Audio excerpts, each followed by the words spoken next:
Budget లో మనకు 15,000 కోట్లు ఇవ్వగానే ఇందాక గౌరవ ముఖ్యమంత్రి గారు చెప్పినట్టు మనం అందరం చాలా ఆనందపడ్డాం. దీంట్లోనే నిజంగా ఈ 15,000 చిల్లర కోట్లు మనకు వచ్చిందంటే అసలు క్యాపిటల్ కి ఇబ్బంది కూడా ఉండేది కాదు. పోలవరం చాలా వరకు అయిపోయింది. ఇవన్నీ పక్కన పెడితే అధ్యక్ష నిన్న రివ్యూ చేస్తా ఉంటే ఒక 20,000 తీసుకున్నాడు ఒక అధికారి, మన ఏసీబీ వాళ్ళు తీసుకున్నారు.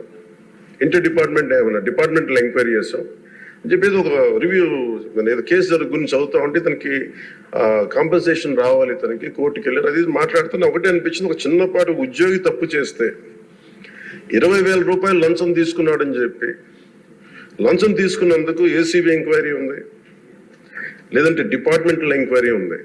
అలాంటిది రాష్ట్ర వ్యవహారాలు నడిపే ముఖ్యమంత్రి కానీ వారి సంబంధిత సభ్యులు కానీ స్టేట్ ఎక్స్చెకర్కి 18,860 కోట్ల రూపాయలు పైచిలకు ప్రప్రథమంగా ఇక్కడే మనకు తేలుతూ ఉంటే వీళ్ళు శిక్ష పడకుండా ఎలా తప్పించుకుంటారు? శిక్ష పడాలి.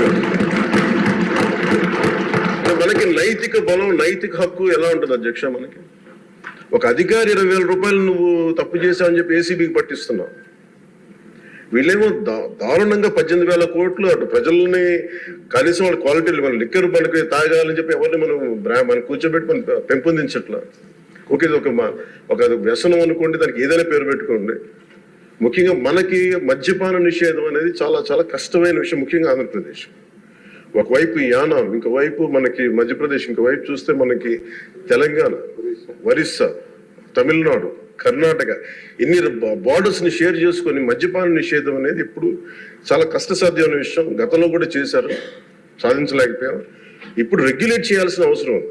ఇందాక గౌరవ సభ్యులు బుచ్చయ్య చౌదరి గారు చెప్పినట్టుగా ఒకటి స్టేట్ ఎక్స్చెకర్కి లాస్ జరిగింది, ప్రజలకి ఆరోగ్యానికి హాని జరిగింది. దాంతోపాటు అసలు ఈ వ్యసనాన్ని తగ్గించే పరిధిలో కూడా కొంత ఉన్నారు, కొంత బడ్జెట్ కేటాయించాలి. ముఖ్యంగా డీ అడిక్షన్ సెంటర్స్ కానీ వీటితో పాటు కేటాయించాలి.